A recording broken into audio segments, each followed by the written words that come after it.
Hey, Hey. what's up, everyone? Hey, what's up, everyone? Welcome to Basement Radio Arcade Podcast, the definitive podcast on Wednesday nights. You guys like that intro, huh? That's pretty good. Yeah, it's very not bad. Yeah, it's very. There's a lot of passion behind that. Impactful, Yeah. as they say in the business. Yeah, you know. I was gonna do a PewDiePie introduction, but that might get me in trouble. So I'm not gonna do that. No, I'm not. I don't want Disney to pull my marketing and everything. So You get marketing money from Disney. You're holding out on us, bro. Hey, Hey, man, where my check at, man? Yeah, man. we'll have to talk about that offline. But we got some. Just when I think we don't have a lot of news to talk about, we get big announcements. So we'll talk about some of the big announcements that one particular big E3 announcement that just dropped. Microsoft made some huge news this afternoon. Not fake news. And, you know what just came on TV right now, guys? Ooh, this game! Oh my gosh! The never-ending story. No, not the never-ending story, but Horizon Zero Dawn. Ooh, it looks good too. The commercial looks good. Well, deluxe edition action, okay. Nice. Pre-order now, PlayStation. All right, so that's how. Did you guys see that cinematic-based frame rate? No. Yeah, we can get into that later. Yeah, we actually use that to and during the podcast. For those who don't know, we broadcast in 4K too. Yes. Yes. So we are the definitive Wednesday night podcast. We broadcast in 4K, and we come with HDR. That's how we roll. And in a year's time, we'll be 8K. So there you go. I said we made the leap to 12K. You know what, man? Yeah, why not? 12K it is. We should do 12K. I'm down with that. Yeah, if we're going to be the definitive. Yeah, that works for me, man. Podcast of the Year edition. Podcast of the Year edition? with all the DLC included. Yeah. That's right, man. We're selling DLC? Again, where's my check? We're gonna have an ultimate edition. We come out 4 days early. Maybe a collector's edition. I'm down with that. A little statue. Yeah, Statue Steel Reserve. And you get us on all platforms. Like, we don't hold out. Yeah. That's right, man. Oh, We need all them coins, man. Exactly. So, well, gentlemen, why don't we get into what we're playing real quick before we get into our hot topics of the evening? Why don't we start with B Money? B Money, what are you playing, man? To be honest, man, I haven't had a chance to really play anything this last week. I played a little bit of Tales of Zestiria, trying to knock that out so I can get to Berseria. Almost done with Resident Evil 7, but that's really about it, man. My work schedule has been crazy. Kids, life, pregnant wife, so not much time for gaming this past week, but next couple of days I hope to dive in. Yeah, man, that life gets in the way, man. It ain't no fun. Yeah, I know, right? Gotta be grown up sometimes, right? You know. It's tragic. Yep. All right. So, Eric, what about you, man? Let's see. Well, I wrapped up Doom over the weekend. Nice. Yeah, man. Long overdue, but awesome. Doom. Such a great ride, man. Yeah, man. I haven't played it yet. Oh, for the love of... Yeah, it took me long enough to finally, to jump back in. But I said, you know what? I'm not doing anything else until I finally finish Doom. I'm not going to push it back anymore, and I'm glad I didn't. So yeah, I just kind of sat and rocked out on it like for a few days. I think Sam was seeing the achievements popping and stuff like that. I was going there pretty hard. He was. He did a good job. Yeah. So yeah, I finished that up. Man, that soundtrack is just blazing. Yeah. That's like heavy. That's heavy metal. The game. Oh yeah. For real. So. Oh yeah. Can't recommend it enough. So yeah, after that, just started tooling around again in Assassin's Creed Syndicate. That's another one that I want to kind of finish off. Since I skipped Unity because it had those issues in the beginning, I just never really decided to go back to that. And Syndicate kind of speaks to that time period that I really like. You know, I'm sorry. What time period is that, Eric? It's like turn of the century, like London. Governor. Yeah. So I've been rocking on that. And between that, I decided I wasn't going to start Resident Evil 7 until I finished Resident Evil Remastered. I kind of wanted to go old school before I go new school. That's cool. Oh, yeah, nice, cool. Nice. Yeah. Right. So I've just been running through that. I haven't played it since the PS1. Okay. Yeah. So that's been a good ride going back. I was actually telling Enrique, I said it's so funny even going back to play that. The rules you have to follow in older games are so funny compared to what we do now. Mm-hmm. You know, just managing, the inventory the way you have to, using the ribbons. It's taking me back, but at the same time, it's like, man, the rules were insane. If you enjoy that, dude, you're going to love Madhouse mode in Resident Evil 7. That's all I'm saying. Okay. If you like that old school stuff, yeah. Okay. That's what's up. But yeah, I did that move earlier. I was playing it and I got through one of the puzzles and then I had to go across the map, which when you think about it again, that game seems so big back in the day, but now playing it now, I'm like, wow, this game really is small in comparison to some of the games that we have now, like traversing the mansion and hitting certain areas or whatever. But even with that, I went across the map, across the mansion to go to this one area and then realized I didn't have something out of the inventory. And I was like, time to backtrack. You hear yakety sax playing in the background. Yeah, but in today's world, we'd have the whole inventory with us. Right, scanning it all around. So I kind of respect that. I respect where we came from. Kind of going back to that. Mm-hmm. So that's what I've been rocking out on. Nice, man. That's awesome. So you're definitely, Eric. I think once you pick up Resident Evil 7, you're going to enjoy it a lot. I can't wait. Yeah. I can't wait to be honest. Yeah, it's really good. We'll have to once you complete it, we'll have to talk about it in depth more. But Sam, what about you, man? What are you playing? So, sort of like some of the rest of us, honestly, life has kind of gotten in the way, and I haven't spent nearly as much time gaming as I would have liked between college and work and stuff. But I have managed to continue to make progress on Madhouse mode because I'm just 2 achievements away from the 1,000. 40 gamer score for collecting all the antique coins on Madhouse, and then 40 gamer score for beating the game on Madhouse. So I'm almost on the 1,000 of that. I've been playing a lot of Gears. They had a Valentine's Day event. Gears always does those like holiday themed events.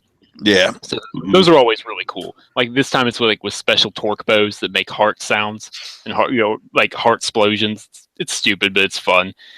Then I've been playing a little bit of Uncharted 4, going back and getting some trophies that I've missed.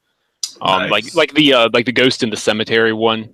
I presume you all have played Uncharted 4, right? Oh yeah. I'm just making sure. Yes. There's a trophy for not getting noticed, at a certain level, and the treasures, stuff like that. Stuff like that. Keep trying to get a team together to earn some of those new survival trophies, but yeah, we're gonna do it, man. We're gonna do. We are going to. We're going to at some point. Yeah. But yeah, so basically Uncharted 4, Gears, a little bit of Madhouse. That's pretty much what I've been up to. Nice, man. All right, cool. Let's see. I finally beat Fallout 4. Or completely. There you go. Congrats. I don't think it's a game you ever beat, but I should say I completed the main story mission. The main story I completed. So I went with the I had a roll with the Brotherhood of Steel, just because I like their armor. Because I like their armor. I thought about the Institute, but then I was like, these guys. I don't know. You guys have all played Fallout. You guys have all played Fallout, right? No. Damn. All right, I started it. I haven't finished it yet. All right. To be fair, this is. That's one of those only games where it's like, even now, it's perfectly acceptable to say you've started it and you haven't finished it. Yeah, there's a lot to do. It's like, it's sort of like Skyrim remastered. If you've started playing that, you haven't finished it? Oh, okay, no worries. You can play 300 hours and you haven't finished it yet. That's fine. Yeah, that's true. There's a lot of people who put in like that amount of time and haven't finished the the main story. So no one beats Anchorman when it comes to Fallout 4. I think no. Well, it's funny is that Anchor was on the last podcast, and he made mention of Fallout 4. And I was like, you know what? I gotta go back to that. Like, I just had this like itch to play Fallout 4, and I knew I was kind of close to completing the main story. And so I just went back and finally completed it. And I was like, all right, cool, and now it's like I'm actually thinking about going back and doing some of the side quests, maybe building up my little colony or whatever you want to call it, and nice. might pick up some of the DLC maybe. So we'll see. I mean, plus another settlement will need your help. Yes, another settlement. That's what I meant to say. Not a colony, but a settlement. So yes, another settlement will need my help. But yeah, and then I'm still playing Gravity Rush 2. I have a feeling that's going to go on the back burner. I don't think I'm going to be completing that anytime soon. Especially I've heard, I haven't played it, but I've heard that the first half is way better than the second half. Would you agree with that, or have you not gotten far enough to I haven't got that call? I haven't got far enough yet to say. Okay. But I've heard some people say the same thing too. I heard the side missions aren't really that good. I've heard that as well. But I haven't played any side missions. I've been trying to focus on the story, the main story, just to kind of go through it. But I don't see myself completing that game before some of the other games drop end of the month. So you kind of have to be like in the mood to like take on Gravity Rush. Like it's a solid game, but some of the missions are kind of tedious, and it feels like why am I wasting my time doing this? You know what I mean? Yeah. Cool. Like the gravity feature is like amazing. I think it's something that you really won't see in any other game, but nope. It is kind of tedious and can kind of be a little bit annoying. So you kind of pick up and play a couple hours, and you have your fix, and you can set it down and return to it whenever. It's funny how some games like have that appeal or that that feel to them. I'm planning on at some point getting back to Recore, but all I hear from people is saying it's a grind and tedious to go collecting all the cores. See, to of do all the the tower issues thing. I have with Recore, that's like the only one that I really just can't agree with, because it's like it seemed, I don't know, it seemed to me, and anyone's free to disagree, that if you're playing it, you're clearly meant to be doing a little dungeon here, a little side piece there, like as you're playing. The game is meant that way. Like I'm nowhere near the end because, like you, I'm still waiting on the update to get back into it, but I still have got, plenty of cores already that would meet the final requirement. Like, I know what the final requirement is, but I don't know. One of those things. Yeah, but then I don't know. I mean, I like to experience everything for myself, but then, you hear people saying, you do all the collecting, but then the payoff for the end of the game isn't really worth the grind that you have to go through. So I don't know. Like I don't have, I can't remember how many cores I actually have in the game. So, and not to go off, we're not going off on a Recore tangent. I'm just kind of making the comparison to some games you have to kind of be in that mood to play. Yeah. Yeah, so that's it for me. And we got some more games coming out. Like I said, end of the month. Horizon Zero Dawn. I'll probably pick that up. What's it called? I keep calling it what's it called, but Halo Wars 2 comes out. Well, Halo Wars 2. The Ultimate Edition drops Friday if you want to pick that up to play it early. And then the regular edition, retail edition, comes out next Tuesday. So I guess Microsoft's going to still going to push that until people kind of don't support it anymore, huh? The 4-day early Ultimate Edition thing. Just line that pocket. Yeah. I mean, what can I say? Look, I'll admit, I grabbed it because I wanted Halo Wars Definitive Edition and I wanted the campaign expansion pass. What can I say? Like, I legitimately, to be fair, I legitimately didn't know that they were doing the whole 4-day early thing again. I really didn't. I just saw that it had all the DLC and stuff. And I was like, yep, this is something I want. So, I don't know. Yeah, no, it's great on that aspect. But I know some people fall on one side of the fence when it comes to the 4-day early access versus people who just kind of want the regular version but have to wait, Right. Yeah. Yeah. Well, this is going to be the norm, I think, moving forward with them. I think they had some success with the early release for Gears, and they did the same thing for Forza. So Forza Horizon 3. So I think that this is for them going to be the norm moving forward. Probably. Yeah. Halo 5 was actually the first, technically. Oh, they did it on Halo 5?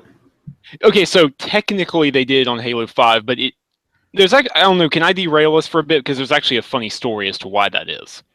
Because they didn't mean to. Yeah. Well, basically what happened was they had the whole thing for the limited collector's edition that came with the statue, and it came with a digital code so that you could preload the game. Just like the people who, just buy it digitally. But the thing is, there was an uproar because some people still wanted physical disc. I know, looking back, the irony, but, there it was. So they said, okay, well, what we'll do is we'll ship it out 5 days early. That way, if you want a disc, you can turn in your code and we'll ship a disc out to you and everybody will get it on time. And everyone was happy with that. So that's actually where the trend first started.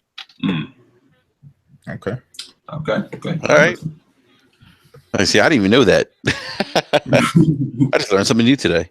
So can I play devil's advocate for a minute? Yeah, sure. I don't want to go off on a tangent, but if the reverse happened and Sony were the ones doing the 40 early access, would they be scumbags? Yes. We already know that. People would be saying they're doing it because they're shady.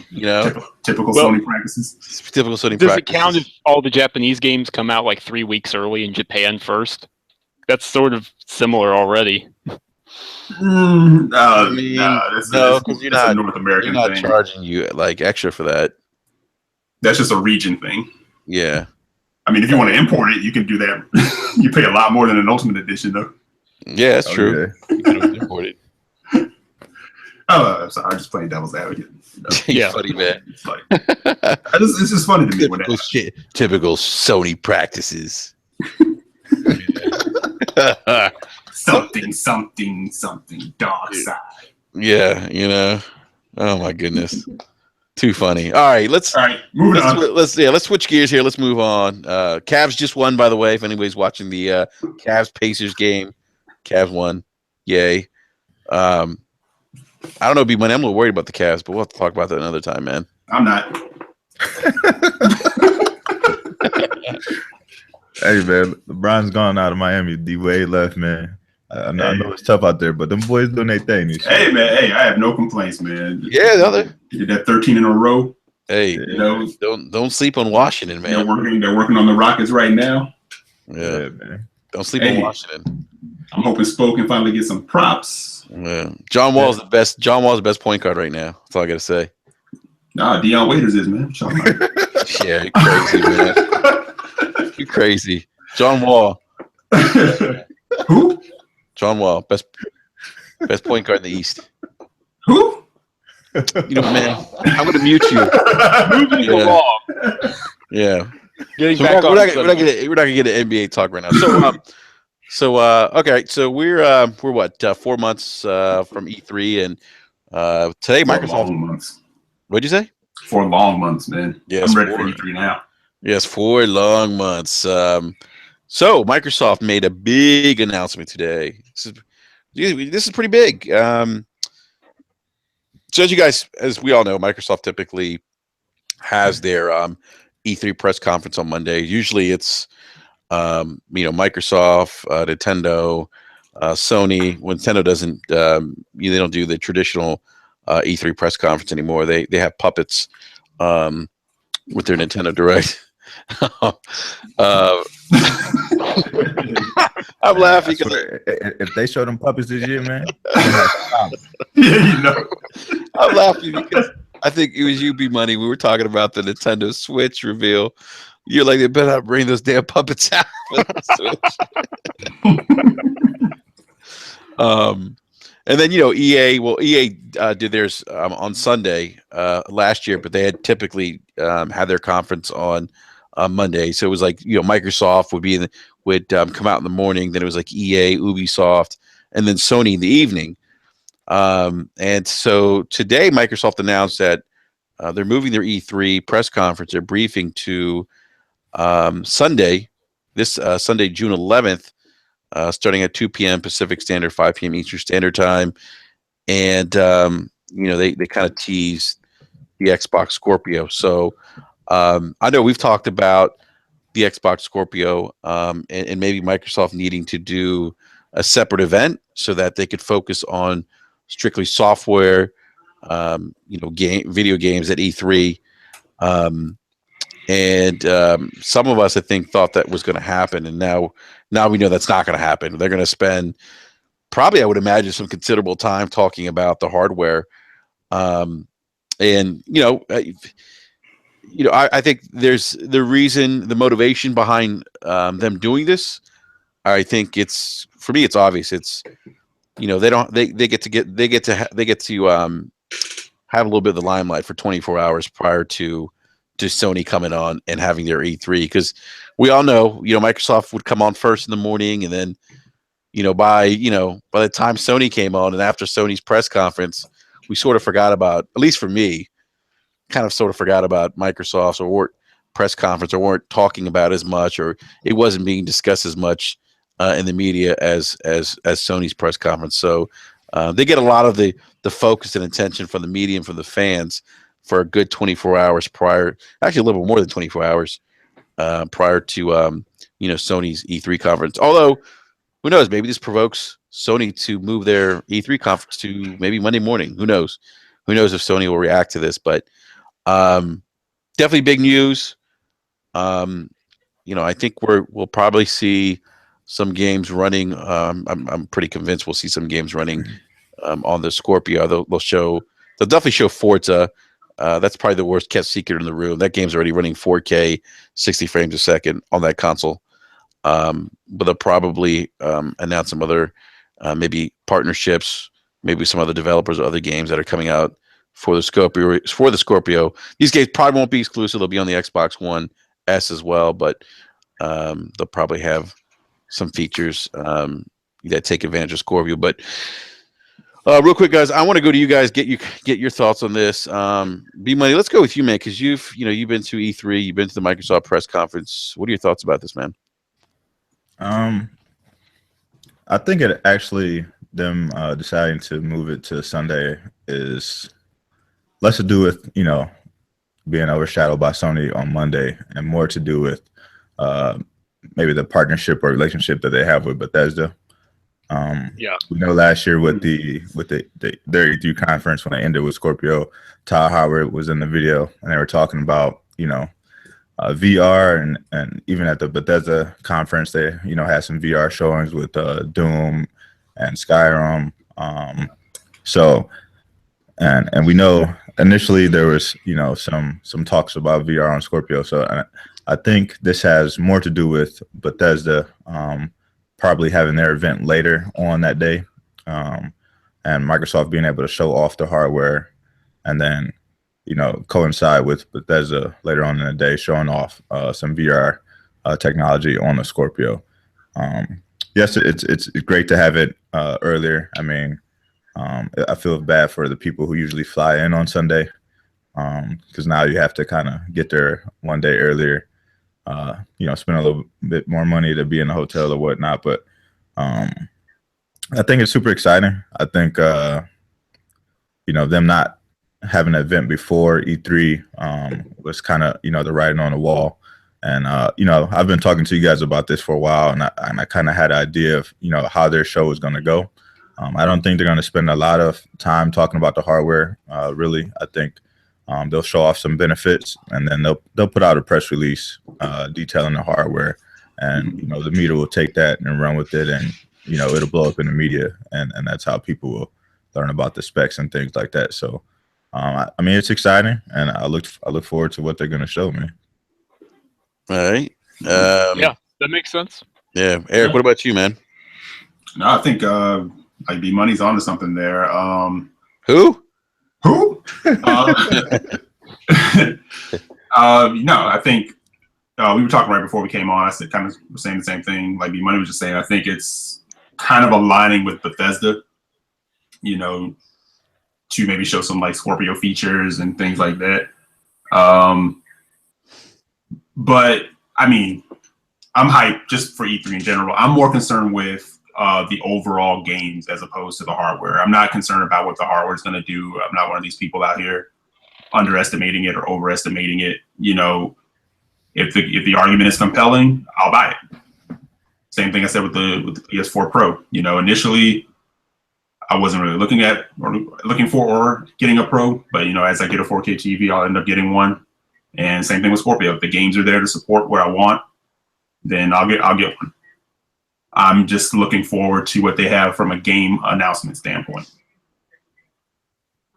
All right. What about you, Sam? Okay. So I'm kind of two minds, you know, about this. On the one hand, yeah, I wanted them to talk about it beforehand.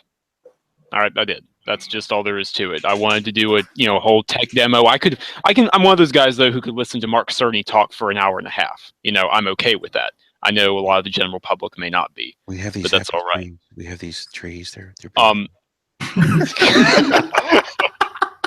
little pair of flops. That's how Mark. That's how he. It is. Happy But he's a great guy. But so you know, I mean, that's disappointing. Soon. But at the same time, I definitely think B-Money's onto something here with the, partnering with Bethesda because, we know Todd Howard was in the video. We know Bethesda is one of their closest third-party partners. And we know, Bethesda's working on the VR stuff for Fallout 4. And then there was a Doom tech demo, I believe, that they're working on in VR as well. It's like not all of Doom, but it's like the engine behind it. Like rendering hell in VR and stuff like that. So I definitely think... Yeah, Fallout 4. Thought I mentioned that, sorry. I think we're going to see them being a lot more bullish with third parties than some people may be expecting. That's one thing. That's something I've had a lot of time to think about, and I definitely think it's like, okay, so we know Phil Spencer doesn't like doing, the 30-day DLC. He prefers not to do that. That's fine. But we do know that they have been perfectly fine doing things like, Sunset Overdrive, where they got Insomniac to, make that, or Quantum Break with Remedy games, stuff like that. They're okay with third-party developers making, games from new IPs from the ground up. So it's like you got the latest hardware on the block, perfect tech demo to show off new engines and stuff like that. I couldn't point to any specific examples, but I definitely think we're going to see a lot of third-party partnerships cropping up. That's the way I see it as a result of this. Yeah, interesting. It's I hope the focus is on games. I know you think that they're still going to focus. By the way, I'm seeing a lot of commercials for Horizon Zero Dawn on TV right now. But anyhow, I hope they focus more on content, which is why I thought they should come out or maybe do what Sony did by having a short conference just regarding Xbox Scorpio, and then with E3 just kind of focusing on games, similar to what they did with the Xbox One reveal, which we all know wasn't the best that it could have been. But I thought that E3, the 2013, was actually pretty strong for them, considering they really focused on games and whatnot. So, but I guess for me, it's like how do you? I think that the tough thing for them is if they're showing games on Scorpio that are running 4K, how do you kind of like, for those who are watching, it's hard to see that, unless you have.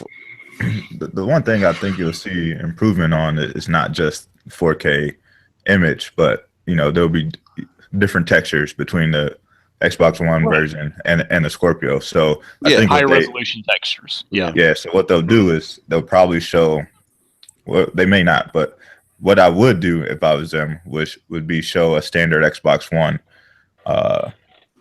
image, and then put a slider over top of it.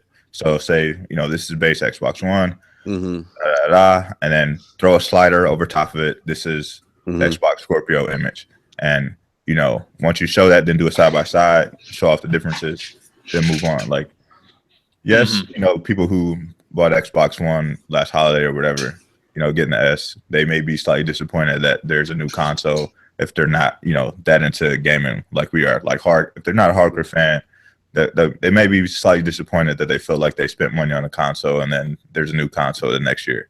But I think that's the best way to do it, because then you actually show the advantage. I think if you just say, "Oh, well, this is running on Scorpio," to the average consumer, they're just like, "Oh, okay, that's nice," but what difference is that to what I currently have? And to most people, it may not be a big deal, but to hardcore gamers, it definitely will be. Yeah.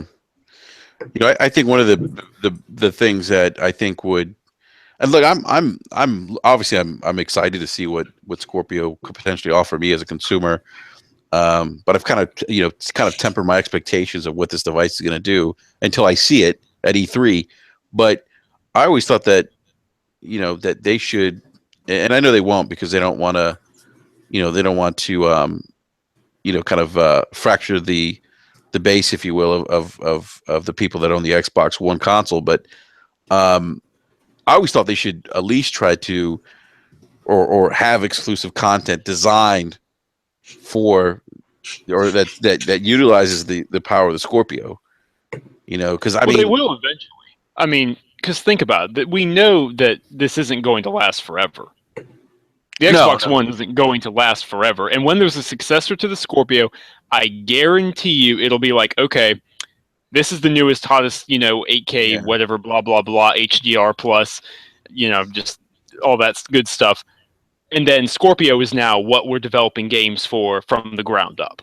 Mm-hmm. Right, yeah, I think. Yeah. Sorry, it's been 6-7 years. Can't do it anymore. But Sam, by then, though, PlayStation 5 will be out. But does that also make it the next iteration of the consoles?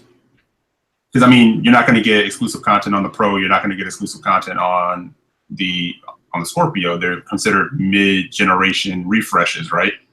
So by the time they're ready to roll out exclusive content for whatever the next thing is, that's going to be okay because officially that'll be the next gen version, of the next gen console, right?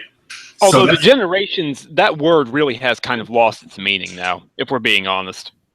Yeah, all the same architecture. So, what I mean, it's going to be hard to define generations.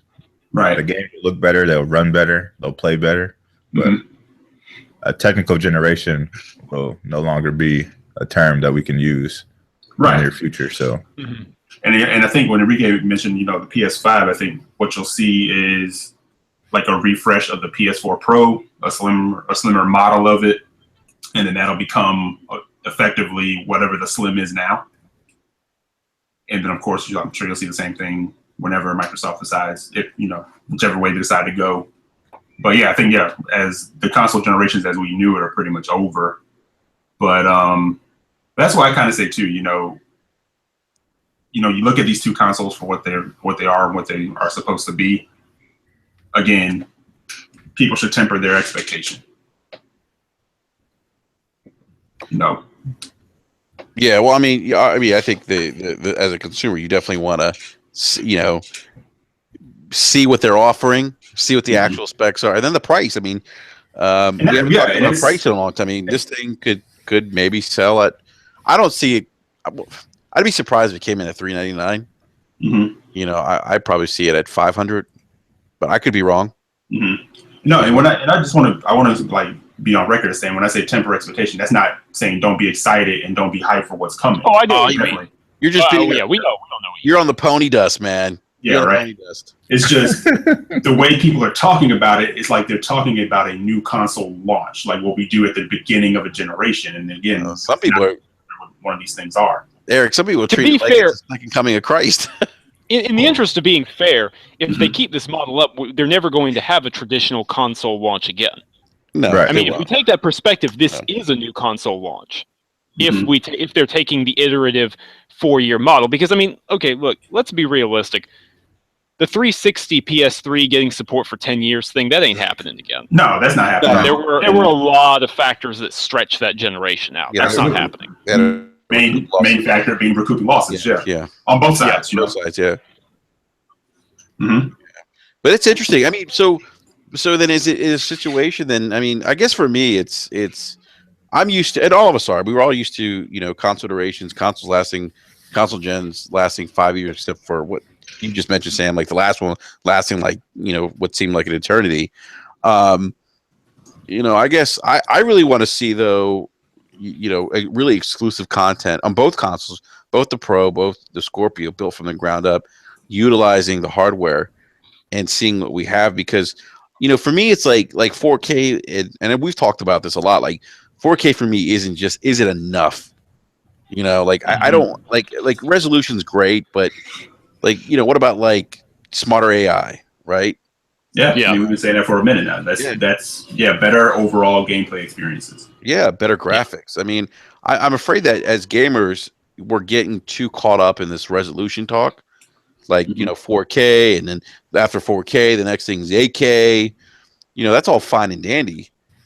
But I want new gameplay experiences. Do you guys think that Microsoft would take the risk in doing that within the first year of Scorpio, where you could have better AI, better gameplay experience on the Scorpio, but a different game on the Xbox One S? Yeah, I think they should. I think they will. We've already seen that across the 360, Xbox One, or PS3, PS4 generation, like Dragon Age Inquisition.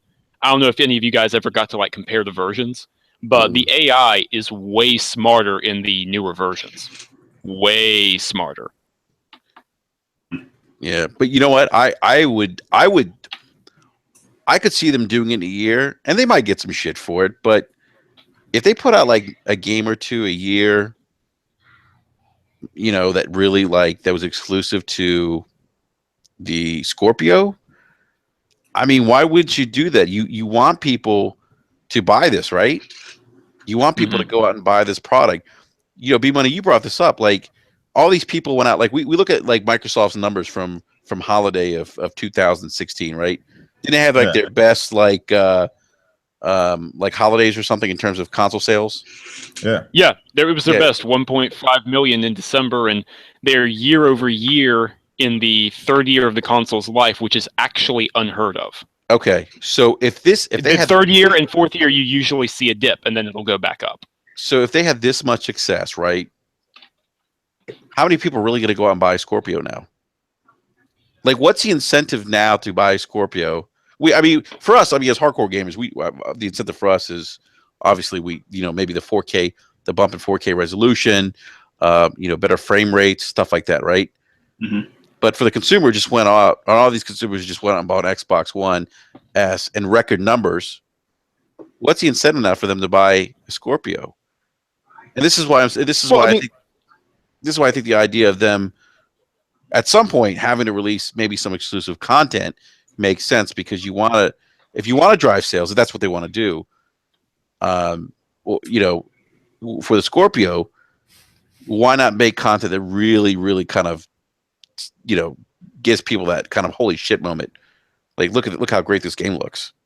We're not seeing anything like this on any other console. Go ahead, Sam. You were saying something, man. Yeah, I'm really just sort of thinking out loud, because it's I think, I don't know. You know what? I'm not going to say it, because the thing is, they're sort of in a wild card position right now. We don't know what games they're going to unveil. We don't know the exact specifics, apart from a few things that have been said beforehand. So I think at this point, honestly, it might be a good idea to stop the speculation, because we really, really just don't know. Oh, I'm going to speculate, because I'm a consumer. Oh, well. I'm going to speculate all over this place. Yeah. I'm going to speculate like I'm in the ocean. No, but seriously, I think B-Money, when you brought up that point, I thought that was a valid point. But this could be a stopgap for them too. I think maybe you said it earlier, Sam. The Scorpio is going to be kind of the base console in the future until they transition into something more powerful down the road. So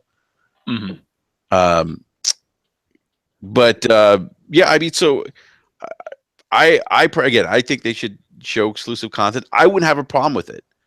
That would excite me. 4K is great. 60 frames a second is awesome. I'd be more excited about locked frame rates, than resolution. Well, Phil did confirm that they will have something akin to the boost mode at launch. Yeah, that's a surprise. There isn't that. It's nice. It's not, it's not the end of the world, but it's nice. I've always said this. I think we could all agree that at least from what we know right now of the Scorpio, that's probably going to be doing the same in terms of what the Pro does right now. Mm-hmm. Probably upscaling. If some games are upscaling to 4K, they're probably upscaling at a higher resolution to 4K. Would you guys agree with that? Yeah, probably. I mean, you're going to see situations of like a multi-plat game where it's like on the PS4 Pro, let's just say it's 1440p, 60 frames a second, upscaling, and then on the Scorpio, it might be like 1690 or 1780 upscaling. It'll be a higher density pixel count, but it'll be that kind of difference. For multi-platform games, it'll be the same game, but there's more juice to pump into things. Mm-hmm. Again, still think I think we're talking about a specialty item, not a, I still think more casual players will still pick up S's and Slims. Oh, most definitely. Oh yeah. This is going to be for the hardcore. It's almost like photography. Someone who is moderately professional will go out and buy the $700 to $1,000 range. A professional is going to spend $3,000, $4,000, and a complete pro is going to spend $9,000 to $10,000. For like a top line camera for what they're going to be doing. Oh, I thought we were talking about call girls. We're talking about cameras. I'm sorry. You spend $10,000 on a chick. Hey, some people do, man. Some people do. Yeah, it's true. That is true. But don't knock the hustle. That's what I said. Even the power narrative, again, when you remove the people who are just doing the power narrative for console war's sake or doing it for the bragging rights sake, and you just kind of look at it as a whole, I think it'll do the same thing that the Pro is doing as far as what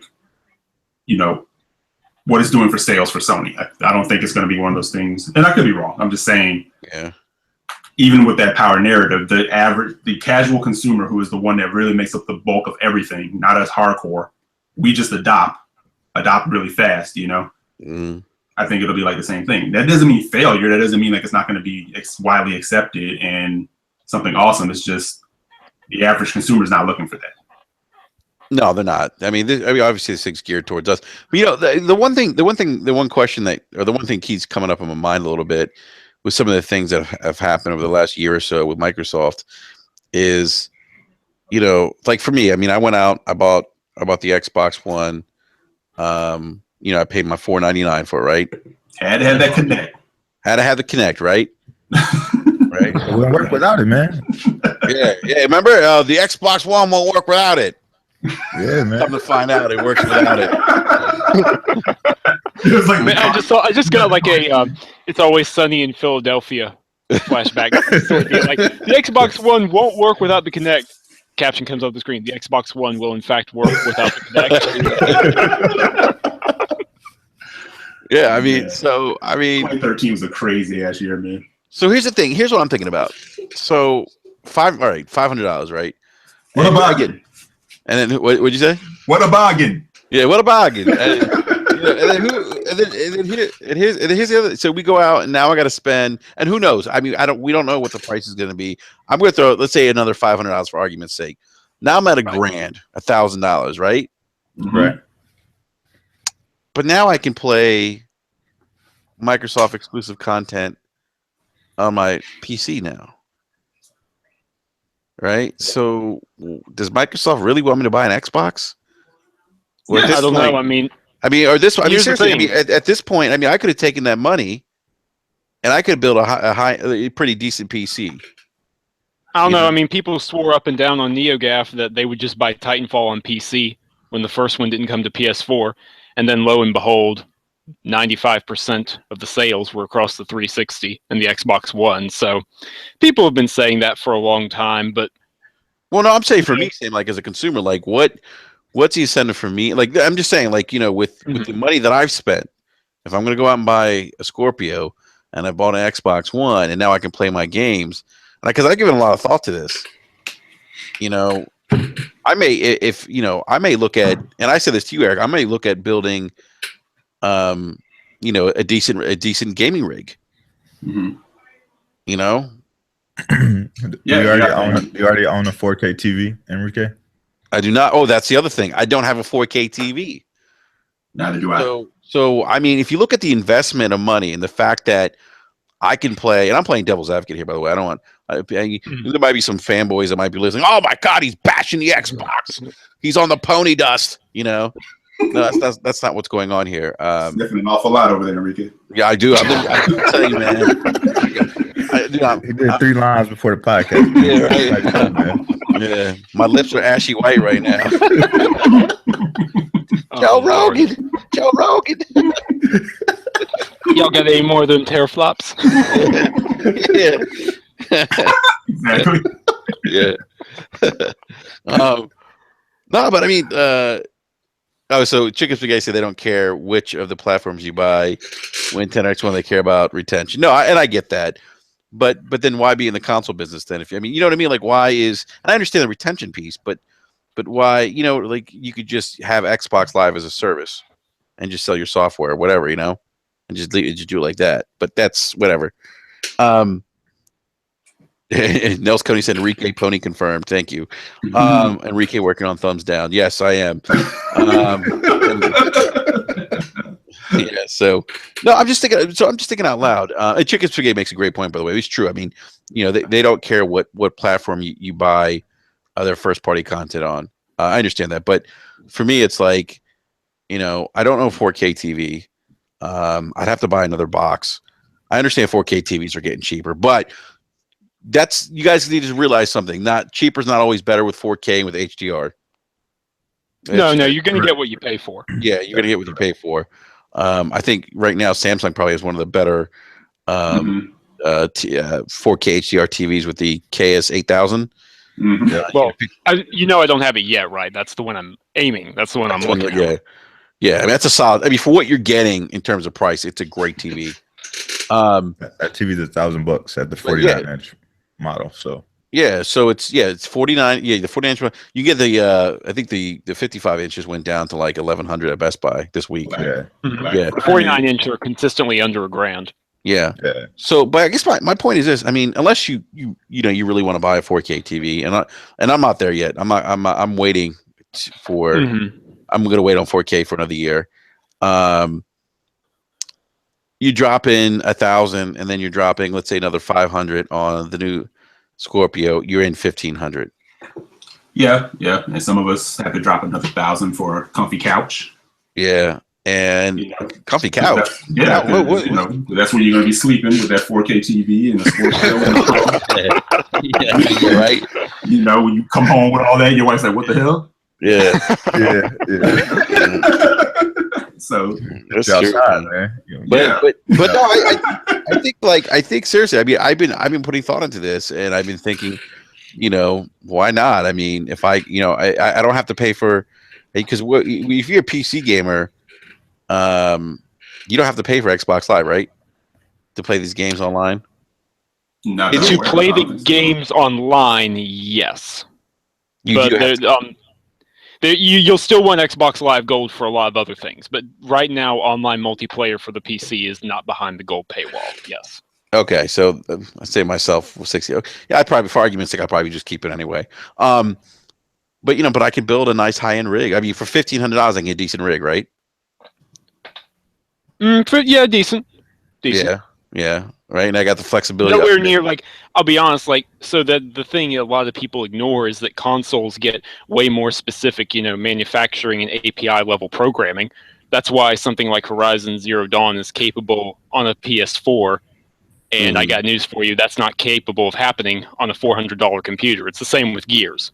Mm-hmm. Gears runs on the Xbox One. I guarantee you build a $350 computer, you are not getting it to look like that. No, of course not. No. That is something I would weigh into the argument as well.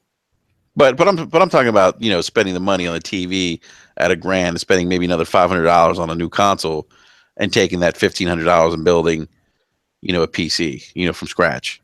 Well, you still need to get the monitor to support it too. Well, that's true. You would have to buy a monitor. Yeah. But that's all I'm saying. And monitors generally run more expensive than TVs, by the way. Yeah, with a decent 4K monitor would. But that's what I'm saying. But I'm saying this is something I'm thinking about. Mm-hmm. Bought the Xbox One, bought the Scorpio, and now that I can play first party content, you know, I've been giving some serious thought because, like B-Money, you said, I got to go out and buy a 4K TV. You know? And for me right now, I can't justify a 4K TV for the sake of only playing video games. Shit, I'm not even getting 1080p content on the regular on my 1080p TVs. Yeah. You know, we're still at 1080i. At least I am on FiOS.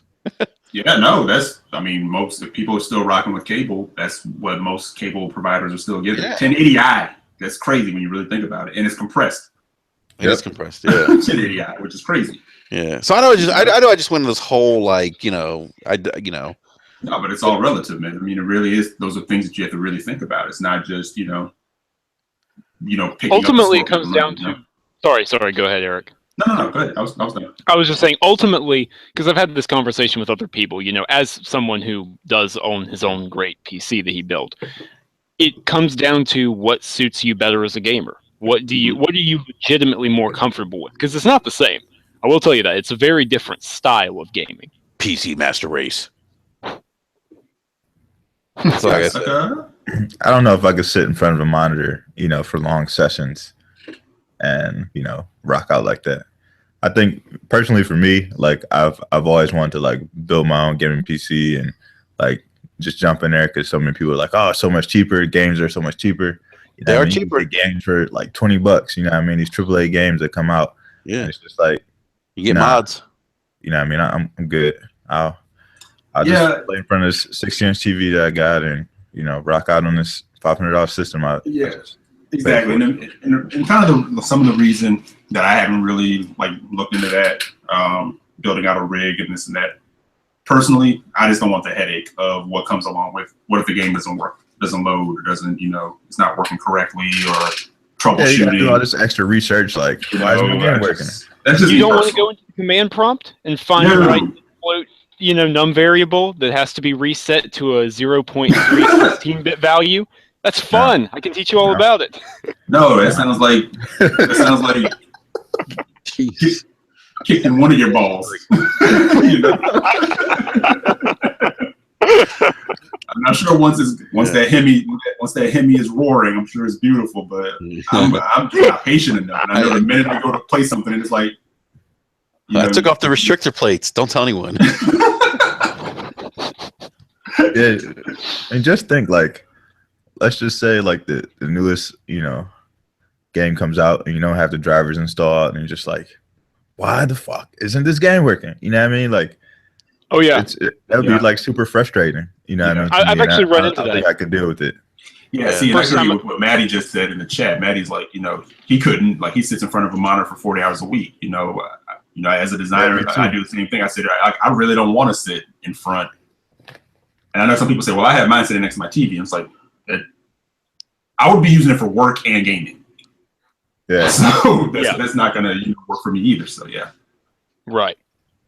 So for me, it's still console. I'm very much into what Scorpio and Pro will be offering and then whatever the next iterations are. So even though these things act more and more like PCs every day. Well, the architecture. There are PCs or enclosed PCs. Yeah. They do some pretty weird things. Like the other night, just for no apparent reason, my Xbox was like, I feel like we're starting right in the middle of your game of Doom. See ya. I was like, what? It's alive. Yeah. Or on the PS4, like all my controllers all of a sudden like, I don't feel like connecting anymore. See ya. Now you're gonna have to restart the whole show. It's like, what? But you know what, though, guys? On the flip side, like I was thinking about this too. On the flip side, if I did hold out, 4K TVs got cheaper, and I really wanted to game 4K native, or whatever the case is, upscale, whatever, then that could be an easy option for me, kind of that plug and play option. That's Yeah. So you can always count on a sale, man. Yeah, exactly. Yeah, like there's those TVs now that are grand. Maybe they drop to 500. Oh man, I mean, it's right in line with Black Friday. Whenever they're gonna drop a Scorpio this holiday season. Oh yeah, I imagine a lot of people are waiting for that too. Yeah. Let me ask you guys, what do you think the price point's going to be? Honestly, multiple models. I think there's going to be one at $399 and one at $499. Different hard drive space. That's what I think. I think that's dangerous. You think that's dangerous? I mean, I guess I don't know. I can see it happening, but say just for example, okay, just for argument's sake, like a 1 terabyte at $3.99 and 2 or 3 terabyte at $4.99. Yeah, there have been crazier things. Yeah, I can see that. That's still crazy expensive for a console, though, man. They need to give away complimentary socks for each person. At $3.99, I mean that's what the Pro came out at. No, but I mean $3.99. I mean, but most people are gonna. Yeah, most people are gonna want the. I mean, most hardcore are gonna want the 2 terabyte. But the Scorpio is more powerful, though, man. It's probably come more. It's probably going to be higher than $3.99. Maybe it could be. I mean, unless they take a hit. I mean, you know, they could take a hit. The smartest thing to do. I need to take a hit. I'm pretty sure that they got a deal on those 2 terabyte hard drives when they drop the Gears console. Yeah, so I would make the 2 terabyte the standard model. Just release it at one price. You know, even if you come at like $450 or whatever, $449, like the Gears console was, I think that's a safe price point. You get all this great content, and you still get 2 terabytes, and I think that would be like the perfect price to release it, because you can say we got the most powerful console. It's $50 more. We got more hard drive space on deck out the gate when it releases, and we still have expandable storage. You can play all these great games and never run out of space. So I think it comes down to the market and how they play it, but I think $450 is a sweet spot, and I think if they release it at just one version of the console, that's probably the smartest play. Because if you run out of 2 terabyte model, like everybody's looking for it, so it's just like, yo, where's the 2 terabyte? Where's the 2 terabyte? You know what I mean? I think one console, 2 terabyte, $450 is the way to go. $450 would be a reasonable price. Because then you can look at the Pro and say, the Pro has 4 terabytes, and I would even at E3 be like, yo, this is the specs of the Pro. This is the specs of Scorpio or whatever it's going to be called. Look at the difference and what you're getting, and that the $50 more difference would be worth it to the consumer if they do it that way. Yeah, you know what I mean. I wouldn't be scared to be like, yo, for $50, this is what you're getting, and you're getting a better console, and just roll with it like that. Because Sony took their shots. This is their chance for Microsoft to kind of throw that jab back. So and my thing is in that if there are any compromises, not saying that there will be, if there are any compromises, let's be honest, we have tech companies tell us all the time that this is what they're shooting for, but then sometimes the realities aren't met. At $450, you can have compromises. Yeah, is what I feel. But you come at $600. No, they're not going to come in at $600. No, I'm just saying, like, I'm going off of what Nels was saying. He said $499, $599. I'm just saying, if they came in, and I know, I don't think 6 would ever happen. I think 6, that's it. That you cannot come in at 6. I can hear the memes already. $599 US. $599 US. But I would even say if you came in at 500. To me, if I'm going to drop 5 on you, very disappointing. There can be no compromises. Dude, if it comes at $599, I think it's DOA. I don't care what anyone says. It's not. Yeah. It's not. No, I don't think there's any way in this world it comes in at $599. No, I don't think it comes in $600. I think it's $450, $499. Yeah. I think. Look, for all intents and purposes, the Xbox One, and I know it didn't sell terrible at $499. It still did okay. How about mine's day one? I mean, did too. Everybody showing out their day one controller, so I mean, they'll be all right, man. Yeah, that's what I'm saying. $499, they could get, because they could they could potentially, they have some justification for it. If they can show off these games. Here's the thing: if they can show off the games and the games look like whoa, right? And you could really see a difference between the Xbox One Scorpio, even if you look at it compared to, let's say, the PS4 Pro, and people see $499, they might not blink at that, Well, let's say this. Let's say, okay, we're talking hardcore, and we're talking let's move down from hardcore to what will be a consumer that's not necessarily hardcore, but they're more than a casual in between that, right? And they come in like B Money was saying at $450, and they say, look what you're getting for $450. But then Sony goes, yeah, but you know what? We're willing to drop to $350 now. Right. Set price. Now you have a whole different argument again. Well, Sony might. Because you have this. Well, say you have this person. Because look, the Xbox faithful, us, who own both or do whatever, we're going to be listening. But the person who hasn't made that decision yet, they're not the most hardcore, but they're more than a casual. And now you're talking price again. Yeah. So I think if you come in at that 450, if Sony is brave enough to drop the Pro at 350, you still have the $100 difference, and at that point you still can justify your $100 difference. Mm-hmm. You know what I mean? I think if you release at 500 and they drop to 350, now you're talking about $150, and at that point that's 2 games, controller, some other accessory, headset, whatever the product is that you choose to purchase. So they have to play it smart, and I think 450 is a sweet spot. I mean, you've already released the console at 450, it's sold out like hotcakes. You know what I mean? So 450 I think is a sweet spot, and I think that they could release it with 2 terabytes and still be successful with it.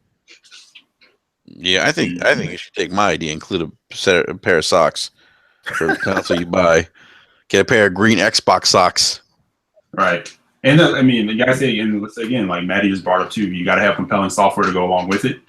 I'm hoping like I know Phil's saying like they have some single player stuff coming. Because again, I'm selfish in that regard. Like I'm not a heavy multiplayer person. So I'll be definitely watching what they're gonna bring from a story standpoint. And right now, for me, Sony is kind of answering more of what I want from particular games. I'm keeping eyes on like things like Sea of Thieves, Crackdown. I mean, I think we're all keeping eyes on Crackdown. We have seen nothing. You say crack? I said pony dust. So if there's no compelling software, which again I don't think that'll be the case. This is all intents and purposes Phil's first E3. Like his own, no 100%, all on him, right? So I'm hoping for the best, but without that compelling software, my talks we're going to end our talks there because I'm like, well, I'm good with my Xbox One S for now. Well, they're going to have games. The question is whether the visual difference or the performance of the games justifies the existence of the console. Right. This chicken said this earlier on Twitter, and he was absolutely right. He said, people make this argument of there's no game, and that's hyperbole. There's games to play. Whether those games speak to you is a different story. Correct. That's what it comes down to. So stop. People should stop saying there's no games. There's not going to be any games. No, there's going to be games. It's just what's your preference? Yeah. The problem is that's always going to be something incredibly subjective. Absolutely. There's no way you can make everybody happy with any lineup. There really isn't. Sony's doing it. They aren't. I'm not happy. Sam, for the person that's being honest about it, not being a fanboy about it, because there are people who are just like so, fanboyish on both sides of it. It's like they won't allow themselves to be open to what the other is offering. But if you're being honest about it, which that's the person that I respect, that's the person that I'll talk to. I'll respect you all day if you just say, I see what they're doing, but that's just not for me. I'll respect you on either side of it. But if you're being a dick about it, like, and then you're throwing up, a list of whatever, I'm like, come on, man, stop it. Don't do the list wars, people. Oh my God, stop the list wars. I'm going to make list what's funny? I actually went back to one of those NeoGAF list war threads from the beginning of time, back in early 2013. Mm-hmm. What's funny is like half of the Xbox games and 3/4 of the larger PlayStation list don't exist or have not surfaced yet. It's the funniest thing on earth to watch all these people arguing back and forth over what's coming in 2014 that never materialized. Yeah. Right. Matty Beast in live. What's up, Matt? Matt says that he's as much as an Xbox guy as one can be. He's 300+ gamer score, and I'm not even remotely convinced on software. I'm not sure what he means with that, but are you talking about software for the Scorpio? I mean, games lineup. I think he's talking about the games lineup. because like honestly, like right now, like there's a couple of games on the Xbox lineup, and that's pre E3. We don't know what they're going to announce. Like I said again, I'm hoping that there's some games there that really like jump out to me, but I'm not looking, really forward to Sea of Thieves based on what I believe that that type of game is going to be. I'm still interested in Cuphead. I'm still interested in whatever Crackdown 3 will be. Hopefully, whatever when they decide to announce something on it. I'm not a State of Decay person.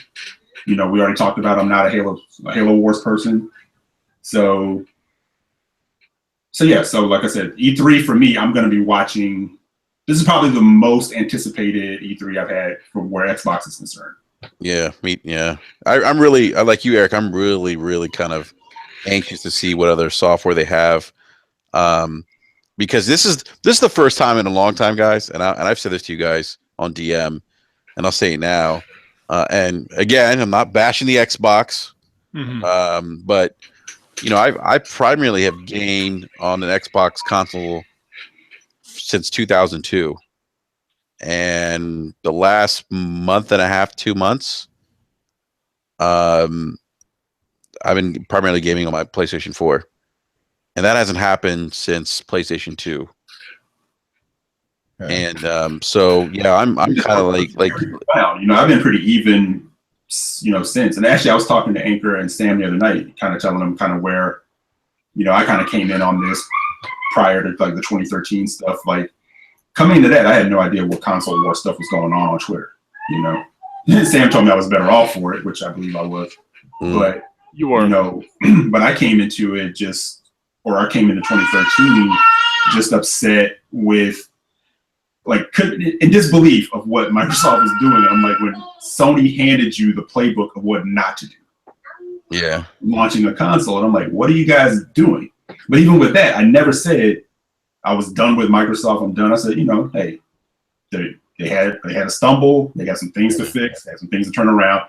I knew personally I wasn't buying one until a 1 terabyte model came in, because I wanted that 1 terabyte on board before I had to start adding on the externals and stuff. Yeah. So I'll say this much, just from a like historical perspective with Microsoft and the Xbox. Like I feel like the first Xbox is probably their most underrated console. They had a lot of really good software on that console. They really did. I mean, they had some. I mean, look at some of the games exclusive games they locked up as an unknown through Sega. I mean, how the hell did they? I mean, I'm sure Peter Moore had a lot to do with that too, and Sega's wanted a little bit of revenge, with regards to with what Sony did in the death of the Dreamcast. But Sony pissed me off the same way Microsoft did in 2013. Coming into the PS3 and everything, I was like, what? Oh yeah, well, we know about you'll get a second job. You'll get a second job. Yeah. Consumers must take some risk to acquire the best product. The cell will power your refrigerator. I was like, whoa, man. Here's the thing with gaming, hardcore gamers, that people forget. You have one shot as a console manufacturer to make a really good impression, and if you don't, you're in trouble. Yeah, because I didn't buy my PS3 until maybe 2 years in. History has shown us this. Look at Sega. Sega. I mean, they went out and go back to the Sega Saturn. They announced the Saturn at E3 and said it was already on store shelves. Yeah. Like, and everyone's like, whoa, what the, like, what happened? And I forget the price point. It was like, I think it was like $400 or something. Right. And everyone's like, what the hell? Like, what? It's at the store. It's on store shelves now. Like, thanks for telling us, Yeah. And look what happened. Yep. Sony came out that E3, $299, and the guy walked off the podium, and that was it. And Sony never looked back. So I mean, gamers, like, you have one shot to make a good impression. I mean, we talked about, Eric, you brought up the PlayStation 3, and we talked about 2013 with Microsoft. But B-Money, were you gonna say something, man? You gonna chime in? Now I was just gonna say, man, 2013 was very interesting for me because I bought both consoles day one. Mm-hmm. And like the first year PS4 like life cycle, there's like no games that like were super interesting to me. I had like a Killzone and Knack, which I never even actually played. I got it for $4. Yeah, I waited until like the order came out and like Infamous Second Son, like until those games came out, like my PS4 was primarily in the closet. Mm-hmm. And like I would like talk about PS4 all the time on Twitter, and people were like, man, you don't got a PS4. Like I haven't seen you like, you know, on PlayStation Network at all. And it's like I would post pictures of like the PS4 just chilling in my closet. Like I was so diehard Xbox 2013 because they had Rise, and the game was like so amazing. It was something fresh. It was something new. And then of course like 2K was there. And you know, I still had, you know, all my people from 360 had moved over to Xbox One. So like, you know, my friend space was there. Yeah. So like 2013, like I was, you know, still ride or die Xbox. And you're bleeding green, man. Yeah, I definitely still am. Like I've owned every major exclusive, except for Quantum Break so far. So yeah, same here. I've owned everyone except for Forza 6 because I'm not a round the racetrack guy. Yeah. So like for me, you know, Microsoft has definitely provided the games, you know, that cater to me as a gamer. But like Eric was saying, I still think they could do more, and I think with this being Phil's first E3, we'll definitely see that. And along the lines of what Sam was saying earlier, I think there will also be some third party deals there. We will see some third party games made exclusively for Xbox this year, which is super exciting. I mean, if you look at, you know, the games that are released over the past couple of years that have been from third parties, they've been some amazing games. They haven't sold to the potential of maybe, you know, what Microsoft expect or what the gamers have expected, but there's been some solid titles there, and I think, you know, if they continue those partnerships and relationships, we'll continue to see some good games there. So I'm excited to see what they show off. Hopefully there's some single player stuff there. We know that Microsoft has kind of gone to the microtransaction, you know, type deals with most of their games, but hopefully there's some single player stuff, some story driven stuff that really brings some gamers back. Because I think that's the one thing that they're definitely missing. See, that's the part that concerns me a little bit. I feel like, I'm just looking at this from a historical perspective, from when I owned it, you know, the OG Xbox, the 360. I feel like they're hanging their hat too much on Xbox Live and microtransactions. You know, like they're and I understand why they would do it, because it's easy money, man. It's easy money. Yeah, it's profitable. I mean, we all understand that. But but you could add some variety though. You know, like throw in some story driven games. You know, that necessarily don't have to have skins or all these add-ons or multiplayer per se. You know. I mean, you can still have downloadable content, to add on to, a single player story driven game. But I think like everything seems like multiplayer focused or Xbox Live focused. And I mean, that's fine. I understand why they're doing it. I would just like to see a little more variety, because that's what that's in the past they did do that. Mm-hmm. Yeah. And there's some great games that came out as a result of that. Right. And again, there's nothing wrong. Like, I'm probably like in the minority from a single player preference of games or whatever. And I know like a lot of people are more like multiplayer focused. And like I used to be able to like, hang my hat on like Gears at least, because you had Gears answer the call for multiplayer, it answered the call for a good campaign single player, right? Mm-hmm. And I felt overall the Gears campaign was good, especially like the last act or the last half of the game. I was like, wow, that was really like some dope stuff. But where the game is rough for me to go back to from a single player standpoint are those sections of horde mode built into it. Mm-hmm. Yeah. Because if you're trying to do that by yourself, it is not fun. This is my personal opinion, because it takes so long to get all of that kind of set up, especially if you're trying to do it on harder difficulties. And if you die, you have to do all that over again. And it's just, that kind of took me out of it a little bit. So, and again, I know we've had talks about like Quantum Break, but Quantum Break may not be my favorite from Remedy, but I don't think Quantum Break is an awful game. You know, I'm glad it exists. I'm glad that they went there and that they did that game, because they did answer the call of like a single player focused, story driven game. You know, final boss aside, I want more. Hopefully they'll answer more calls like that, because true, while those games may not be the gangbusters and sellers and exclusives don't necessarily rule the day, you still have to answer some of those calls and round out your portfolio with it. It can't all be just multiplayer focus. Yeah. That's why I was, you know, I was really looking forward to Recore, you know, and I'm glad they took that chance with that game, you know? Yeah. I just wish it turned out better. Yeah. You know, but hey, it is what it is. It exists as it is. Hopefully, I knew, like we've talked about before, you know, Phil seems to be very interested in that franchise. So maybe they get another crack at it with a better budget, a better overall team. And I know people say that game probably could have stayed in the cooker a little bit longer, but eventually they had to get it out. Yeah. And it was going to be what it is. Either going to pour more money into it. Yeah. You know, eventually it had to drop.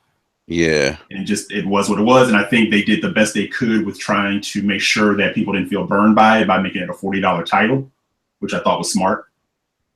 We talked about, you know, we think Gravity Rush 2 could have benefited from being maybe a budget title, even though that game's pretty robust. So I don't know, you know, how people feel about that. I think The Order could have benefited. The Order would have done really much better if it was a $40 title. Yeah, but you know what, The Order would have really benefited if it was truly a launch title. I don't think anyone would have hated on that game as much if it was a true launch title, the same as Rise. Because I agree. It's a launch game that got pushed back, and it's a shame because I like it. I mean, I've talked about that before. I think there's the skeleton of a phenomenal game. The lore of a phenomenal game is there. Absolutely, and it deserves the grounding is there. Right, and like Recore, it deserves another chance to shine. And I've had this talk with other people on Twitter, and I'm like, you know, you look at, I think Rise and Order get compared to each other a lot for obviously good reasons. They're both very good looking games. They do some of the same things pretty similar, you know. Right. And I think, to me personally, they kind of stand on some of the same ground. They both have a good lore, a good story. They look good. They play, you know, they play pretty well. But the Order kind of needed a few more elements to push it forward, and Rise could have used a few less quick time, you know, elements that don't really change the way the game plays. Like there's really no penalty for missing some of the quick time event in that. Sorry if I'm rambling. I'm just kind of No, it's fine. But I think people, I find it so funny. Like, you know, depending on who you're talking to, if it's somebody who's very strong into Xbox, Rise can do no wrong, but The Order is shit. And then you flip it over, and I'm like, the game is they do so much of the same thing. So if we take away the fanboy part of it, and you just go, they're like, Rise is a bad game. No, Rise is not. Rise is not a bad game. That's like I saw some. Not Rise, but both. I've heard people say Rise is a horrible game. No, Rise isn't a bad game, and The Order is not a bad game. I saw somebody try to compare, like God of War and like Uncharted's QTE to Rise, and say how there was a double standard because Rise's QTE was criticized in reviews. I'm like, have you played Uncharted? Have you played God of War? Because the issue with Rise's QTE was that you wouldn't get penalized, you know, for missing some of the combinations. Yeah, I know what you're talking about, and that's exactly I'm just like, wait a minute, like people, these things exist in a spectrum. Hello, right? Yeah, but all right, so let's get to our next topic of the evening. I would say it's a very controversial topic, and so I'm sure everyone's probably heard this. PewDiePie is in some hot water. Apparently, I guess this video has been taken down, but it looks like he posted a video on his YouTube channel making some anti-Semitic jokes, Nazi references, and so Disney has pretty much severed ties with him. I guess Disney owned a studio that brokered millions of dollars worth of like deals for him, I didn't know he had. I knew he had a lot of followers, but he has like 53 million. I didn't know it was that much. Yeah, That's he's one of the highest users on YouTube. Yeah, I know. Like annually, he was making. I think through advertising, everything, his deals like 25 million a year. Crazy. Yeah. So there's been a lot of. I mean, obviously, there's been a lot of. Criticism of his videos. I think, me personally, I think that those kinds of things are really in poor taste.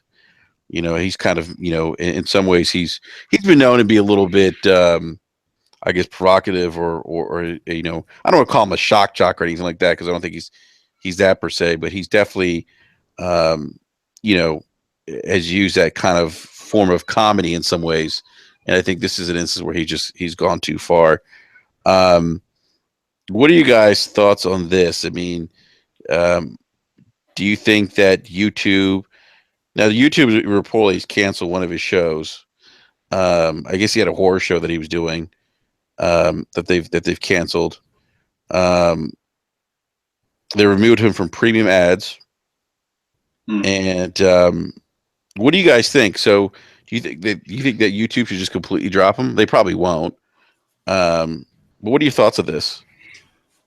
He's not from America, right? He's Swedish.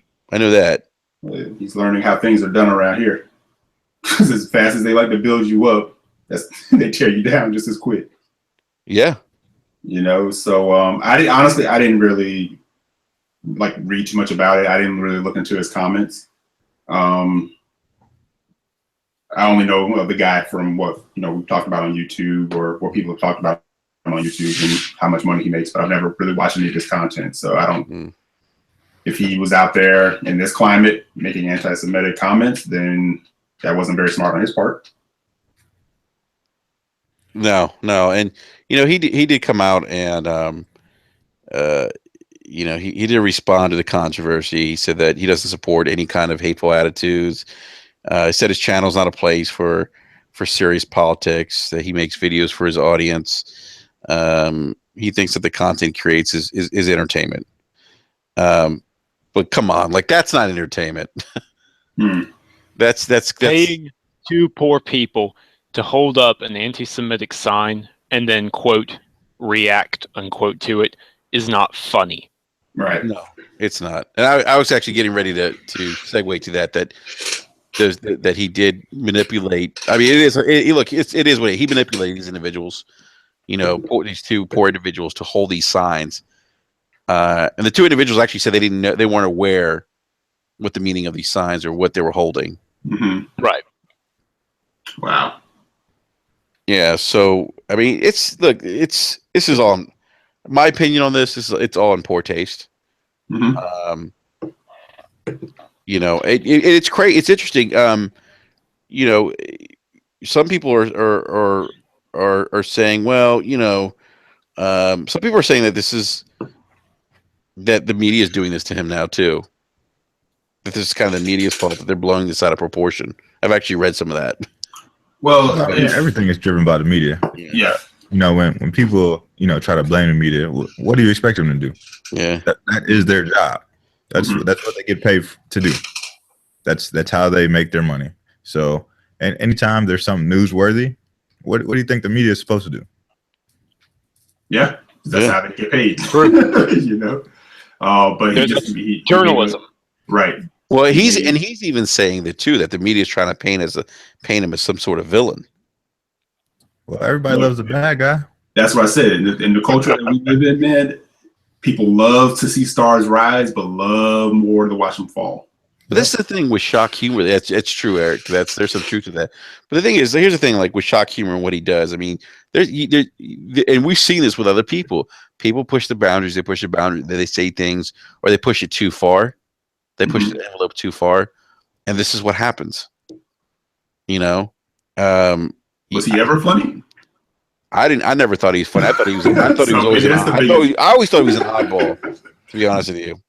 Hey, maybe that's the biggest offense, that people let it go on this long. Yeah, I mean, you see this with regular comics. You know what I mean? sometimes they go a little bit too far, and that'll bite them in the ass and destroys their career. So, it's just another one bites the dust. You know what I mean? Yeah. Yeah. Maybe he's strong enough to bounce back, but yeah. When Disney is ready to cut ties with you, that's a major deal. And wasn't Walt Disney known for being like something of a racist? Yeah. Walt Disney? I heard that before. Yeah, Walt Disney. He was pals with Hitler. Yeah. There you go. Come on. Hitler actually did Snow White and the Seven Dwarves artwork, like as fame because he loved the film so much. Right. Oh my goodness. Well, that was well. They won't comment on that part. But this PewDiePie guy, he's got to go. PewDiePie. You can't exactly take the Disney name off the building. Yeah. And apparently, with some white supremacist groups have come out and said that they support his ongoing habit of exposing his honest anti-Semitic images and jokes. They're like, who?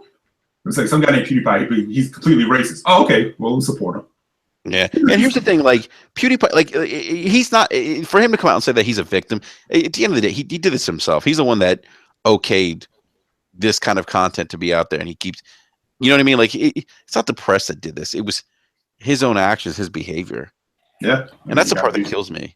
I tell people all the time, man, you cannot do things that jeopardize your well-being or the way that you make income. You know what I mean? Like, when you do stuff like that, what do you expect? You know what I mean? Like, our society is so sensitive, and not to say that they shouldn't be to things like this, but our society reacts to everything. So when you do things like this, what do you expect? Yeah. And nowadays, I mean, we live in such a 24-hour news cycle and such an easy way for people to get information out there. Like, it takes no time for you to get burned down. I mean, like years ago, like you may catch it on the news, you may read it in the paper, you may hear about it from someone who read about it, but nowadays it's like all over everything. Yep. I mean, there's a reason that the NFL and the NBA put like sanctions on their players, like you can't say anything, on this and that, because with one tweet you can completely bring down like your entire like organization or just burn your whole career. Yep. Well, I think I think the NBA is not allowing. Is it the NBA that's not allowing? Doesn't want its players tweeting about games or officiating or something like that. Yeah. Because they feel like they don't want fans or people to view the league negatively in a negative light. Yeah, because you represent the league. Mm-hmm. Yep. And same thing with actors. Yeah, actors, musicians. You have to be like really careful about how you go out. Pornographers say certain things. Well, yeah. But okay, always have to take it there, man. Yeah. But the easy thing to do is when you get in trouble is to say, "Hey, I'm being railroaded." You know what? This might be a long shot, but shit, if YouTube came out and said they're dropping it, I can't say I'd be surprised. They made a lot of money with them, but hey, there's other stars now. Yeah, there's other stars. There's other people that, I mean, this stuff is just, poor taste. I was shocked. I was shocked when I first heard the story. I was like, what? Yeah. Because then I wonder, I don't know what his numbers are still like. I don't know if he's still as popular as he was initially. Well, he's still popular. Yeah, he's still very popular. He got in trouble with the FTC. He was listed in a complaint that he was taking money for game reviews, to give favorable game reviews. It didn't list that on the channel information, I guess. Where you're supposed to list like if you're getting sponsorship or something. He didn't do that. Well, wasn't that on his like meteoric rise? Because it's a lot different when you're like hot. No, that was like recent. That was this past summer. This happened to him. Oh, okay. I'm just wondering. Like I said, I don't know a whole lot about what the dude does, or I'm just asking because I know how it kind of works. When you're hot, you can kind of like dodge some of these things, but when you're on the down, when you're on the decline, people have no problem cutting you. Yeah, no, this happened like this past summer. Okay. There was and that caused stir about YouTube influencers and how much influence they have on things like video games reviews and stuff like that. So, oh, that was him. Nels just said in the chat. That was the Shadow of Mordor controversy. Yep. There were actually a lot of people in the Shadow of Mordor controversy. There was a couple other people. Yeah, Sam's right. There was a couple other people. Okay. Yeah, like Nell said, he'll be forgiven. He'll show up somewhere else. As long as you can make people money, somebody will find you. That's right. It's all about the dollar bill at the end of the day. Yep. So should we have a moment of silence and report some out for PewDiePie, or we're gonna move on? Nah, we're gonna Nah, we're gonna move on. All right. Yeah, I really don't care for him. He's just sip this ice water. Sip this ice water in honor of PewDiePie. I thought you were drinking almond milk. I had that earlier when I left the gym. Yeah. Nice. All right, so we have some PlayStation Now service updates. All right. PSNow. All right, PSNow, PlayStation. That hot service. Yeah, Eric, we were talking about PSNow this earlier in the week, I think, weren't we? Mm-hmm. Yeah. So, all right. So Sony announced on August 15th of this year they'll be discontinuing the service on the following devices: PlayStation 3, PlayStation Vita, PlayStation TV. All 2013, 14, 15 Sony Bravia TV models. I always thought that was cool, by the way, that if you bought a Bravia TV that you had the PlayStation Now app. I always thought that was cool. Yeah. I'm sorry, go ahead. No, go ahead, man. No, I was just saying when you were naming off the list, I was just kind of thinking, so PS3, for all intents and purposes, dead. PS Vita, dead. I would wager probably a lot of people aren't really using it on like their Bravia TV, right? For streaming. So it's not surprising to me that they're going to drop those and just focus on PS4 and PC. Yep. The Vita is a little surprising because it's sort of like well, just the Vita simply because it's like, really, guys, you're just going to put one more nail in it, right? Just one more nail in the coffin. Yeah. Right. And I say that as somebody who I love my Vita.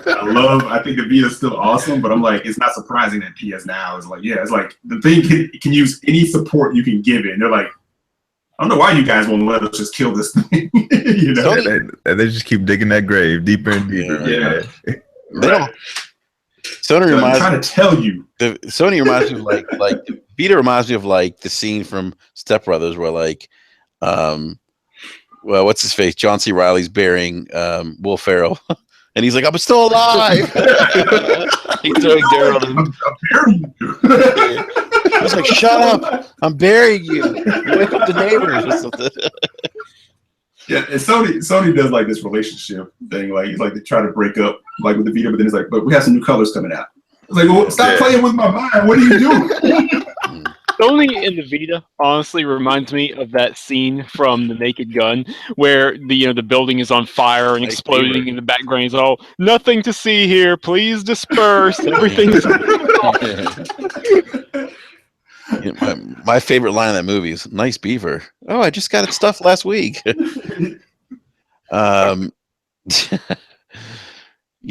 but Sony, but is this kind of like characteristic of a Sony way they typically don't really support their peripheral devices for very long periods of time? Like this is kind of like what they do. That's why. Yeah.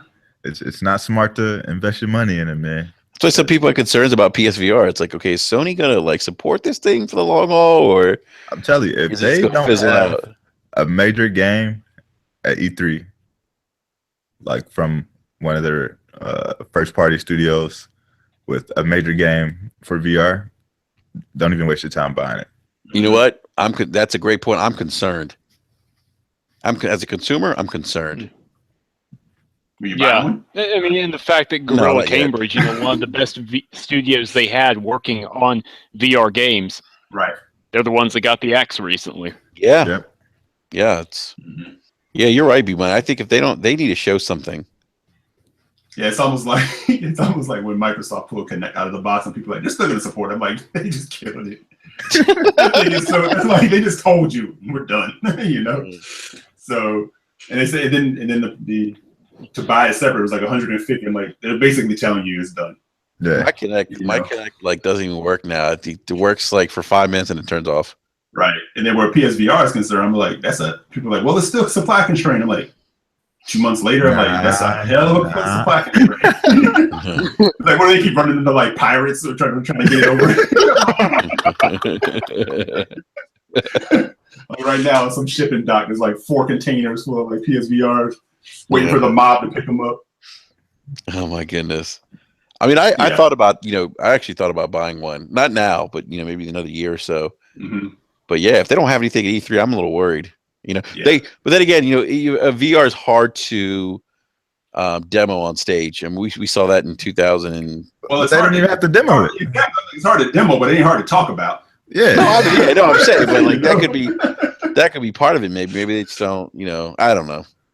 Right. Like, well, yeah. How can Bethesda announce 2 VR games? That's major true. games. That's and true. Sony not announce any. That's a good point. They had Riggs, literally. Riggs was like the best major game that was from one of their studios. Like, how do you have a peripheral that costs $400, but you have no major games for it?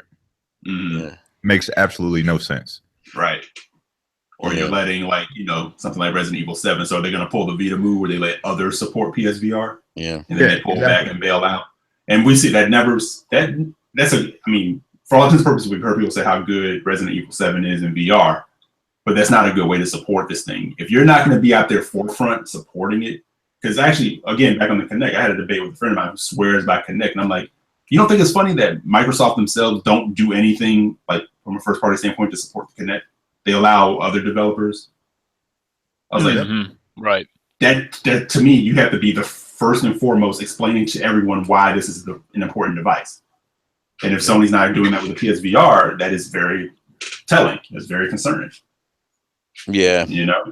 So, which is so crazy, because then you start thinking, if they really aren't going to support this thing, it's like, what could you have done with that money? Yep. Wasted all that R&D for nothing. Right. Yep. The Pro could have been way better than what it is. Exactly. Nope. It's silliness, man, But back on the PS Plus thing, like Nels was saying, PS Plus maybe coming to not PS Plus, I'm sorry, PS Now coming to PS Plus. That's something we were talking about the other day, Enrique. Like, if maybe they could add that in. I definitely think they, seeing what Microsoft is doing, with Windows 10, Xbox One, they could be thinking about that, but who knows? They got to stop charging $100 for PS Now. Well, that's first and foremost. They got to really rethink that whole, because PS Now runs off of Gaikai, right? Yeah, it's the Gaikai. They spent $500 million on those servers. Right. Yep. So maybe that's too much money, man. $100 a year. I know I've heard people argue, oh, well, you get all these games. I understand there's a lot of games, but realistically, I mean, are you really going to get $100 worth? Like, if you're playing like gaming time, I find it hard to believe that people are going to spend $100 a year. I could be wrong. For me personally, I can't spend $100 a year for something to play older games. I could probably, if I really wanted to, emulate. All right. Or back compat, which is free on the one. Well, it's free if you own the game, but all right. That's the other argument too. Like, people are always like, oh, it's free. It's free. Yes, it is free if you own the content. But every time there's like a major back and pack game that comes out, guess what happens? It skyrockets on Amazon. It's like the number one game. Grand Theft Auto 4, 8,000% increase or something in sales. Right. That's crazy. So it is free, but a lot of people don't actually own the content anymore. So they're rebuying it again. So how much were they selling Grand Theft Auto 4 for on Amazon? It was like $18 or something like that. Yeah. So that's $20 right there. I'm sure Red Dead was like the same way. Black Ops. All these games shot up. When they don't go to GameStop. Well, that's why I would always laugh. I would always laugh when people were trying to do the whole thing of like, Sony's charging you for backwards compatibility. I'm like, not really. I said, because if you're going to compare it, it's like if they were giving you Xbox games on Xbox One, and Sony was charging you for PS2 games. Most people do not have PS2 games lying around still. Right. So they just figured out another revenue stream, and then they're saying, okay, it's going to be this cost. If you really want that game, go back and rock on it. And I picked up a few like in flash sales. You know what I'm saying? But I never sat there and said, oh man, this screwing me over. I don't have the PS2 games around anyway. I mean, at the same time, if you want to use PSNow, you better hope to God you have a really good internet. Even 50 up and 50 down isn't enough to play them at low quality. That is true too. I'm going to throw out a completely unfounded, just wild prediction. They're going to make PSNow like an EA Access type thing. Well, I tell you what, if they bundle it with PlayStation Plus, that would be phenomenal. Yeah, that would be phenomenal. That would be big. I mean, that would be huge. It'd be more phenomenal if they could do an EA Access type thing. I've been saying this. Where you can download the actual game, not stream it.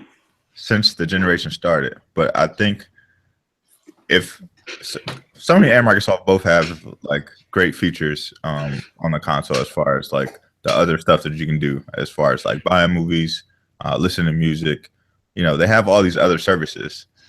And I don't understand why there's not like $100 membership per year that includes like some of these services. Like, why do I have to buy a separate membership for music? Why do I have to, buy these movies separately? Like the same way you give me two movies or like 2 games a month or whatever the case is. Like, why can't I get 2 rentals a month or know what I mean, of a movie or a music subscription, or just give me something else to bolster this membership that I'm paying for? Because yes, it's cool. Like, if you think about it, they took a lot of stuff away from the paywall, especially like on the Microsoft side.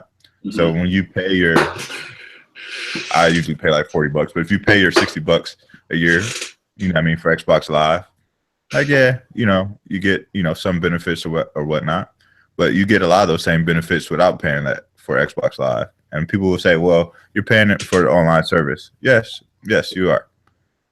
But you could also add some features to that to make it feel like a more robust service and not just the unlock key for me to play online. Yeah, no, I think that I agree with that. Yeah. So yeah, well, what do you guys? Honestly, what do you guys think that outside of them just removing some of the the dead tech from it? Yeah. Do you think it means a little bit more? They have some kind of major plan for it, or is it just sort of removing the dead tech and that's pretty much it? I mean, on the surface, it looks like just removing the dead tech, but I think I think they should just bundle it with PlayStation Plus. They really should. Yeah, I mean, or do like, hey, if you want PS Now, for an extra $10, you can have it. You know what I mean? Maybe do something tiered that way. I don't know. Yeah, like you get a significant discount or something like that. Yeah. Like if you really want it, you go for it. But not like what B Money was saying, man. Yeah, like I ignore half of those services on both of them. Music services, movie services, because I'm like, especially in a world where you're at one time, people are still using like iTunes a lot and this and that, or now you have Spotify, you have Pandora. Right. It's like, why do I want your service? But if you throw it in, then I'm more inclined to actually want to use it. You want some of this, old man? No. That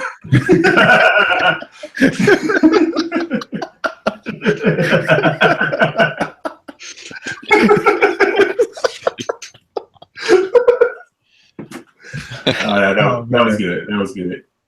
No, but I besides getting rid of all the old dead tech, I mean, I would hope that they'd have something planned. Maybe that's some sort of E3 announcement. I mean, they've definitely made some changes. We know the upcoming update for 4.5 is for PSN is going to be a substantial update with them adding external hard drive support and things like that. So you would hope that when 5.0 comes out that there's some major update and maybe they've done some things behind the scene to maybe like I said, add some value to their service. Right. Maybe we can finally change our names. Yeah. That would be nice too. Can please you guys, Sony, because we know that Sony listens to our podcasts every Wednesday night because we're the most definitive podcast on Wednesdays. at 4K, 60 frames a second. Anyhow, yeah, I mean, can we change our names, please? Like seriously, can we do that? No. I don't think. Yeah, every year, every E3, everyone's like, hey, B, what was that? What was the excuse Sean Layden gave that he say something like it was like we don't want people like cheating or being able to change their username over and over again. Yeah. You know, or something like, stop it, dude. You know, stop with the nonsense. You know what's crazy? Here's the thing. You know how Sony's going to counter Scorpio?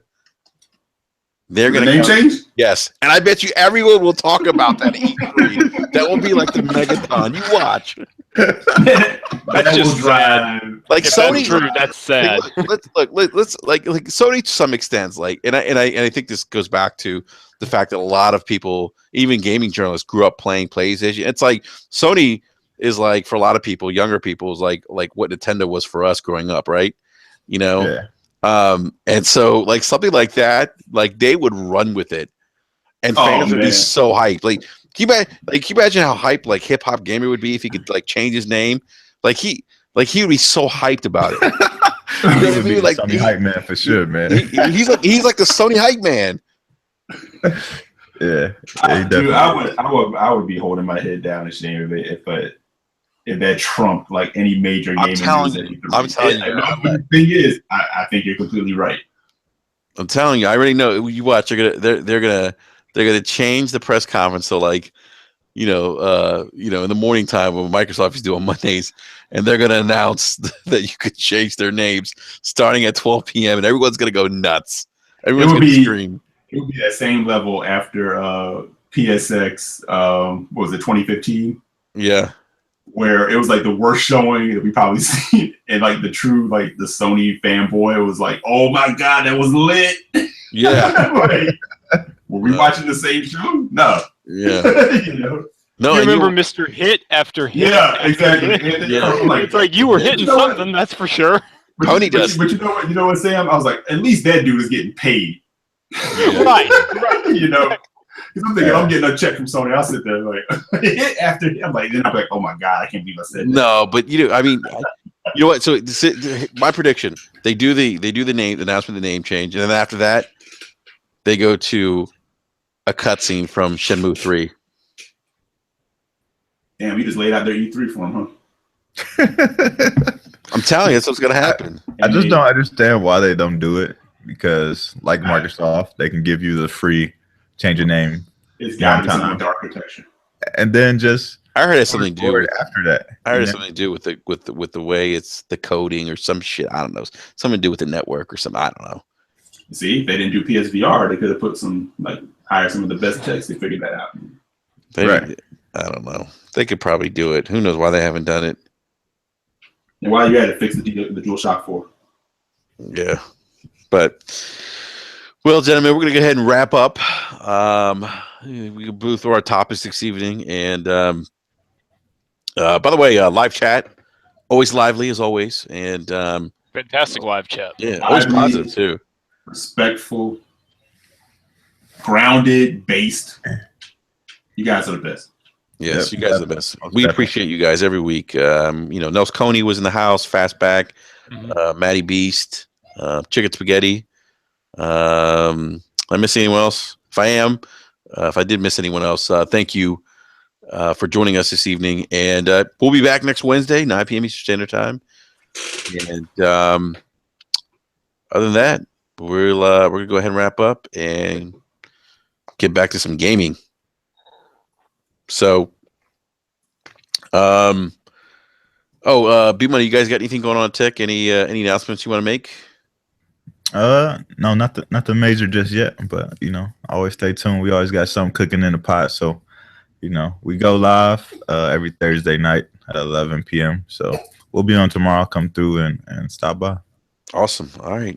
Well, other than that, Eric and Sam, unless you guys have anything else you want to say, speak now or hold your pieces. Be good to each other, people. Enjoy games. Yes. Enjoy gaming, please. And almond milk. And almond milk. Enjoy gaming and almond milk. And still reserve. And still reserve. And still reserve. Yeah. Probably All don't right. mix the Steel Reserve and almond milk together. Yeah. No, don't do that. No, don't do that. Yeah, that's nasty. You don't want to do that shit. Yeah. Yeah. All right, everyone. Hey, remember to give us a thumbs up. And if you haven't done so already, subscribe. Give us a sub. We're channel's growing, and we appreciate all the support we've gotten recently, and we look forward to bringing you guys more content as well. So keep giving us the likes, subscribe, and we'll check everyone next Wednesday at 9 p.m. Eastern Standard Time again. Basement Radio Arcade. Big shout out to John, Mr. Megadeth, who couldn't join us this evening, and we'll catch you guys next week. See ya. Later. I need some pony dust. You're still alive. I know. That's why I said it, Sam. That's why I said it. Turn my mic up. Turn me up. Sniffing pony dust off of strippers' butts. That's a rock star party. Hit the button. Hit the button. That's what she said.